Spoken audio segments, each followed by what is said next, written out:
제가 아는 목사님의 이야기입니다. 그분은 신학교를 다니실 때 봄이나 여름이나 가을이나 겨울이나 매번 똑같은 옷을 입고 다니셨다고 합니다. 그만큼 집이 가난하셨던 것입니다. 공부를 잘하시는 분이셨습니다. 그래서 졸업하고 큰 도시에 갈 기회가 많이 있었는데 그분은 졸업하자마자 한국에서 제일 깊은 골짜기라는 지리산으로 들어가셨습니다. 도시를 마다하고 그분은 산골로 복음을 위해 들어갔던 것입니다. 지리산의 깊은 곳에 교회 성도라야 그저 몇 명 모이는 교회에서 하나님의 말씀을 열심히 증거하신 것입니다. 외진 곳이라 길도 없고 고개를 넘는 것도 아주 위험한 그런 곳이었습니다. 그런데 이 교회의 가장 어려운 문제는 겨울을 나기가 너무 추웠다는 데 있었습니다. 그곳에서 겨울의 온도를 높이는 방법은 나무를 떼는 방법밖에 없었는데 이 가난한 목사님의 교회는 나무를 살 돈이 없었습니다. 그분의 마음의 소원은 겨울철에 성도들이 따뜻하게 너무 춥지 않게 예배를 드리는 것이었습니다. 그래서 몇 해 동안 열심히 기도했습니다. 물어보겠습니다. 하나님께서 그분의 기도를 들어주셨을까요? 안 들어주셨을까요? 들어주셨죠. 어떻게 하세요? 하나님이 정말 기도를 들어주셨습니다. 그때 그 목사님께서 전도사님 시절이었는데 마을의 처녀와 지금 사모님이시죠. 연애를 하게 되셨는데 그 처녀의 아버지가 목재소 사장이었습니다. 목재소를 하다 보면 짜투리 나무가 많이 생기는데 1년치 모두를 모아서 이 목사님에게 보내준 것입니다. 그래서 그 추운 그해 겨울에 땔감 걱정을 하지 않고 추위를 잘 넘기며 목회했다는 그런 귀한 은혜로운 간증을 들은 일이 있습니다. 주님은 우리의 기도에 응답하시는 하나님이십니다. 이것을 꼭 믿으시는 우리 모두가 될 수 있기를 바랍니다. 지난주에 살펴본 대로 예레미야 선지자는 이스라엘 백성들이 범죄하고 나라의 운명이 기울었을 때 너 이스라엘 백성들은 범죄한 것을 회개하고 주 앞에 엎드리고 돌아오라라고 했습니다. 그렇게 그는 여호야김 왕 시대 때, 즉 주전 627년부터 606년까지 20년 동안 이스라엘 백성을 하나님께로 돌아오게 하기 위해 부단한 애를 썼던 것입니다. 하지만 우리가 알고 있는 것처럼 이스라엘 백성은 오히려 예레미야를 시위대들에 가뒀고 그를 때렸고 회개하지 않고 범죄하다가 결국 바벨론에 의해서 멸망을 당하고 말았습니다. 20년 동안의 수고가 헛된 것처럼 느껴졌습니다. 사역의 열매도 소망도 잃어버린 예레미야는 낙심하여 주저앉았던 것입니다. 그때 하나님은 예레미야에게 찾아오셔서 저 토기장의 집으로 가라라고 하셨습니다. 예레미야가 그 말씀을 듣고 토기장의 집에 가보니 토기장이가 진흙 하나를 농로에 올려놓고 돌리고 있었습니다. 그런데 그 순간 농로 위에서 진흙이 모양이 찌그러지고 터진 것입니다. 예레미야는 그것을 보면서 저 진흙의 모습이 바로 우리와 우리 민족의 모습이구나를 생각하고 토기장이가 저 진흙을 버리듯 이스라엘도 하나님께 버림받는 것이 마땅하다라고 생각을 했습니다. 예레미야는 분명히 토기장이가 진흙을 버릴 거라고 생각했습니다. 그 이유는 그 주변에 진흙들은 얼마든지 있었기 때문입니다. 그런데 가만 보니 토기장이가 그 진흙을 버리는 것이 아니었습니다. 터진 진흙을 다시 농로 위에 올려놓고 손에 물을 묻혀가며 새롭게 감싸며 빚기를 시작했습니다. 그리고 시간이 지나자 이 진흙은 주인의 소견대로 아름다운 그릇으로 다시 만들어지는 것이었습니다. 하나님은 예레미야에게 이 장면을 보여주시면서 토기장이의 손 안에 진흙이 있는 것처럼 이스라엘 백성이 나의 손에 있다라고 말씀하시며 이제 돌아가서 이스라엘 백성에게 회복을 예언하라고 하셨습니다. 그는 그 말씀을 가지고 이스라엘 백성이 회복되리라 예언했고 그 예언과 같이 그들은 회복되어 고국으로 돌아간 내용이 오늘 에스라서 1장의 말씀인 것입니다. 자, 우리 한번 오늘 본문 에스라서 1장 1절 말씀을 읽어보겠습니다. 1절의 말씀 다 같이 읽겠습니다. 시작.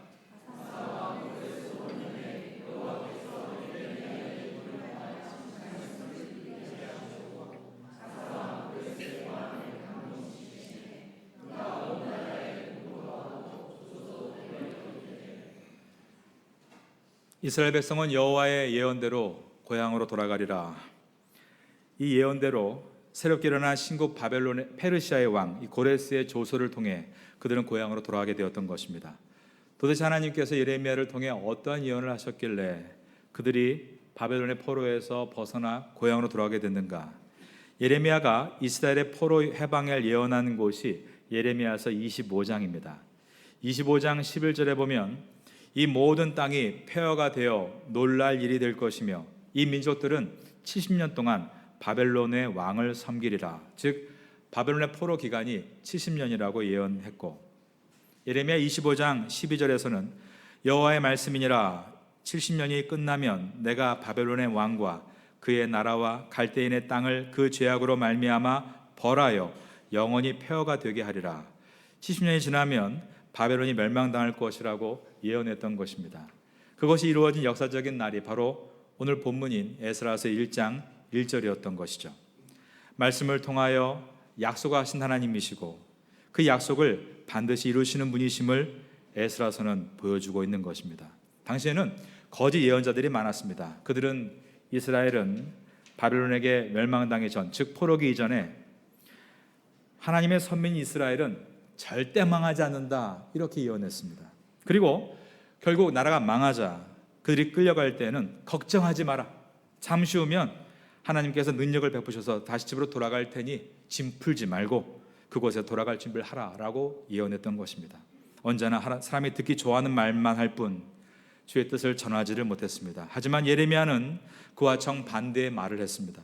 예레미야는 이스라엘은 북쪽 바벨론에 의해서 멸망을 당하게 될 것이다 라고 예언했습니다. 그러자 사람들이 예레미야 말을 무시하면서 만일 우리가 망한다면 남쪽에 있는 애굽에게 망하면 망했지, 이제 북에 있는 신국 새롭게 태어나는 저 바벨론에 의해서 우리가 망하겠느냐?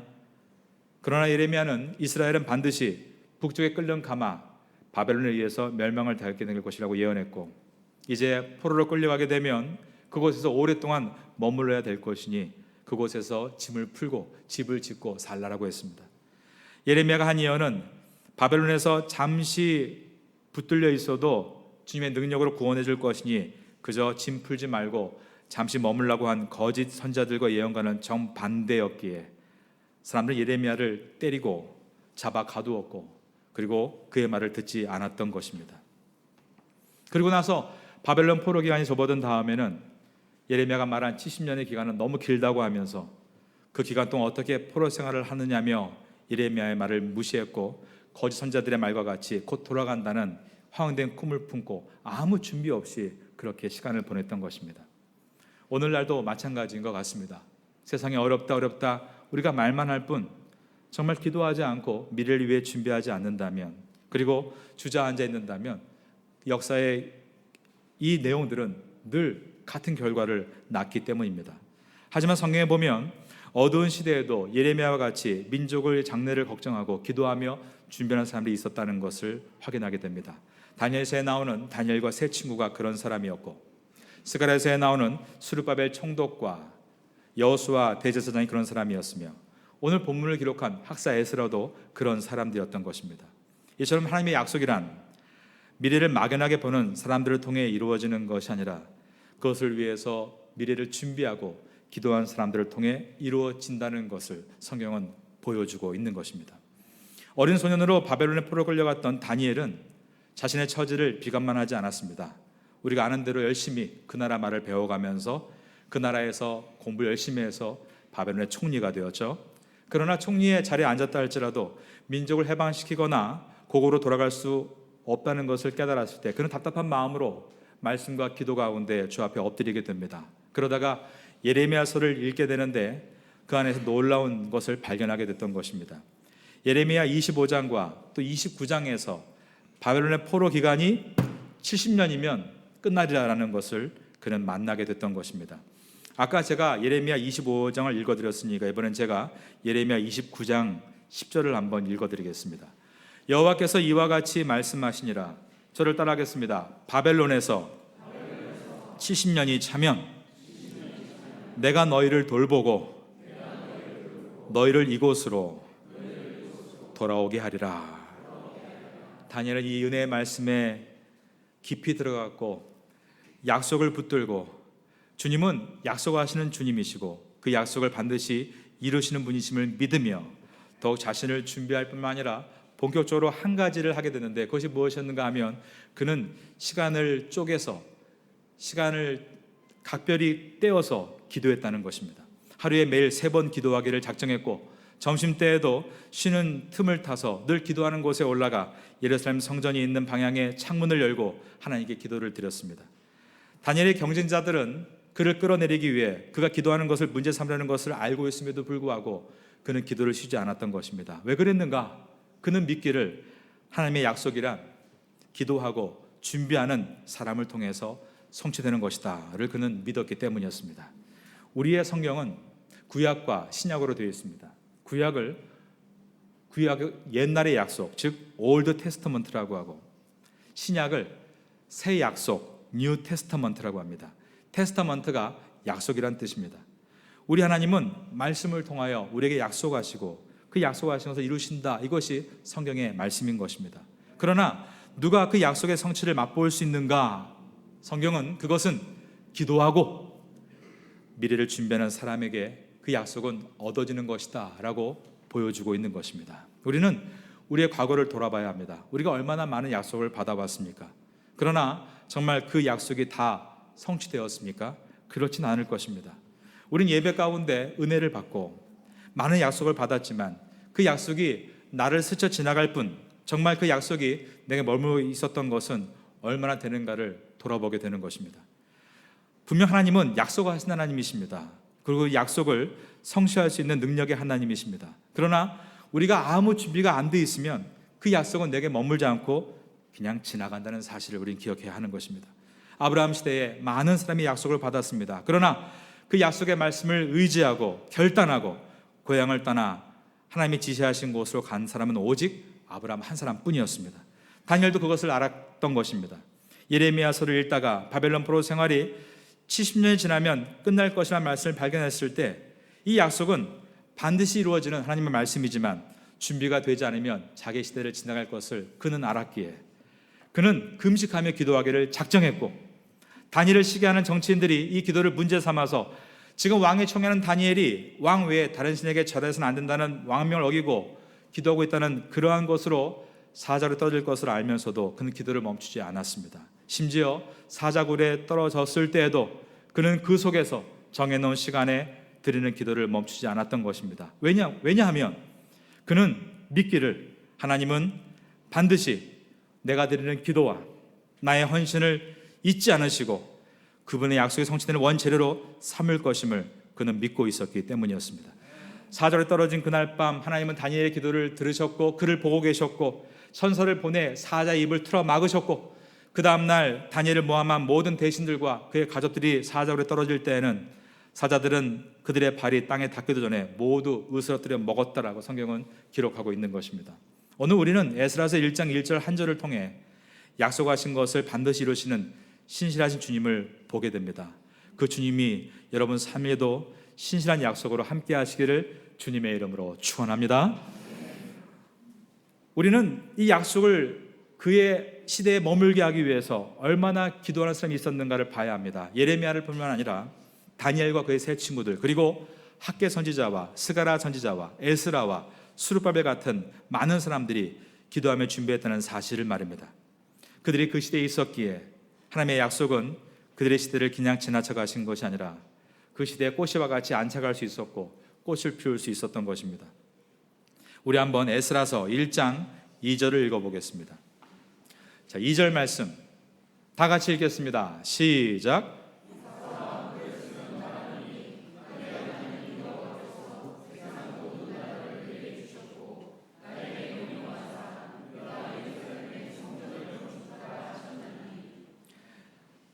바벨론을 멸망시킨 바사왕, 즉 페르시아의 고레스 왕은 이스라엘의 귀환을 허락합니다. 그러므로 이제 고향에 돌아가 성전을 건축하기 위해 사람들이 출발하게 되는데, 이때 출발한 사람들이 역사에 보면 49,987명이었다, 즉 약 5만 명이었다라고 되어 있습니다.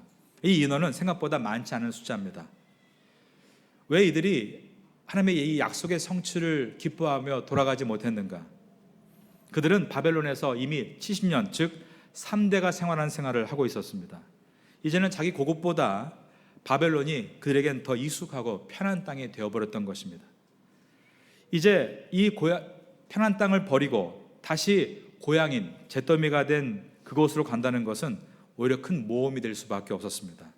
그러니 그들이 70년을 바벨론에 살고 나서 이제 이스라엘로 돌아가라고 한 그분의 약속은 오히려 그들에게는 기쁜 소식이 아닐 수 있다는 그런 상황이 되어버린 것입니다.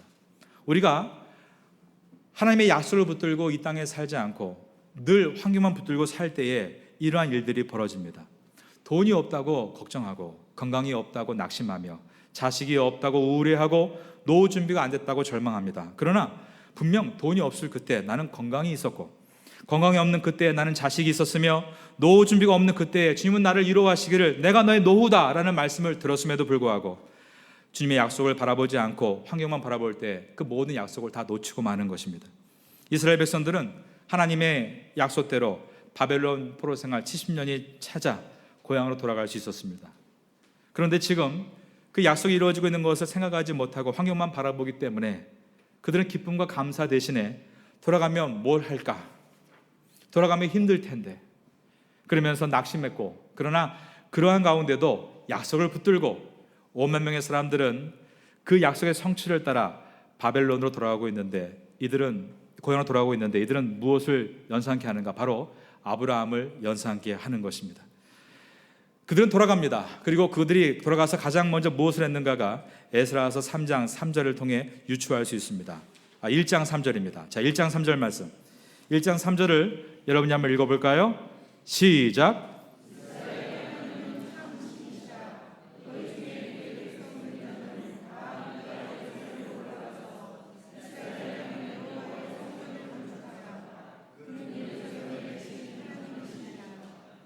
그는 약속의 성취를 따라 70년 만에 고향으로 돌아가면서 고향에서 성전을 짓겠다라고 다짐합니다. 이들이 성전을 짓겠다는 이유가 무엇인가? 에스라서 성경에 있으신 분들은 3장을 열어보고 3장 3절을 한번 봐보시기 바랍니다. 제가 읽어보겠습니다. 에스라서 3장 3절에 보면 무리가 모든 나라 백성을 두려워하여 제단을 그 터에 세우고 그 위에서 아침 저녁으로, 그 다음 따라하겠습니다. 여호와께 번제를 드리며, 그들은 돌아가서 했던 일이 전심으로 주님께 예배드리는 것이었습니다. 에스라서 3장 3절에 모든 나라 백성을 두려워했다라고 했는 이 말씀은 이방인들이 내 사업장을 괴롭힐까봐, 내 가족을 위협할까봐 그래서 두려웠다는 말이 아닙니다. 그들이 두려웠던 것은 과거와 같이 또 그들이 우상을 섬기는 사람과 섞여 살다가 믿음을 잃어버릴까 하는 두려움이었습니다. 그러므로 그들은 도착하자마자 매일매일 아침과 저녁으로 전심을 다해 주 앞에 예배를 드렸던 것입니다. 이러한 예배자가 그 약속을 얻어낼 수 있는 것입니다. 이들은 자신의 과거를 너무나 잘 알고 있었습니다. 바른 믿음을 저버리고 믿음이 변질됐을 때 어떠한 결과를 초래했는가? 우리가 알고 있는 대로 이스라엘 백성은 우상 섬기는 문제로 멸망한 케이스이죠. 우상은 무엇입니까? 인간의 손으로 만드는 것입니다. 그러나 그 우상은 인간의 손끝에 빚어지기 전에 인간의 마음에 빚어진다는 말이 있습니다. 우상을 섬기는 것이 얼핏 보면 종교의 한 의식같이 보이지만 자기가 원하는 것을 손끝으로 만드니 자기의 욕망을 숭배하는 행위가 우상 숭배인 것입니다. 그래서 돈도 우상이 되고 명예도 우상이 되며 쾌락도 우상이 되는 것입니다. 이스라엘 백성은 과거 광야에 있을 때 하나님께서 40년 동안 인도하시는 놀라운 능력과 은혜를 체험했습니다. 매일같이 아무것도 없는 광야에서 아침마다 새벽 이슬과 함께 만나라는 음식을 내려주셨고, 물이 떨어질 때에는 사막 한가운데서 땅에서 물이 터져나와서 200만 명이 동시에 목마름을 해결할 수 있는 것을 경험하면서 하나님은 광야에서 물을 내시고 풀 한 폭이 없는 곳에서 먹을 것을 공급하시는 전능하신 분이심을 경험했던 것입니다. 이제 그들이 광야를 지나 가나안 땅에 들어갔을 때 더 이상 땅에서 물이 솟아오르지 않았고 아침마다 만나가 나오지 않았습니다. 그 이유는 이제 이스라엘 백성은 가나안 땅에 들어가서 농사를 짓고 저수지의 물을 사용해서 살아야 됐기 때문입니다. 그들이 처음에 가나안 땅에 들어갔을 때 농사 기술이 없었기 때문에 몹시 당황하게 되었고 토착민들에게 배우느라 어떻게 농사를 잘 지어야 되냐고 물을 때 토착민들은 말하기를 자신들이 섬기는 농경의 신을 믿어야만 더 많은 추수를 얻을 수 있다라고 부추겼고, 점점 마음이 빼앗기 시작하는데 그 농경신이란 바로 비를 내리는 바알신이었습니다. 이방인들은 그 신을 사업장 앞에 세워둬야만, 그 신을 우상을 집 앞에 두어야만 사업이 번창한다라고 했고, 점점 이 말에 사람들이 자기 집 앞에, 사업장 앞에 우상을 세우다가 삽시간에 모든 이스라엘 백성 사업장과 집 앞에 우상에 세워지는 어처구니 없는 일들이 벌어지게 됐던 것입니다. 이것은 무엇을 보여주는가 하면, 그들이 지금 더 많은 소출을 위해 바알 우상을 섬기는 이 모습은, 그렇다면 그들은 광야에서는 더 많은 만나를 위해 주를 섬겨받게 되지 않는 그런 비극적인 모습이었던 것입니다.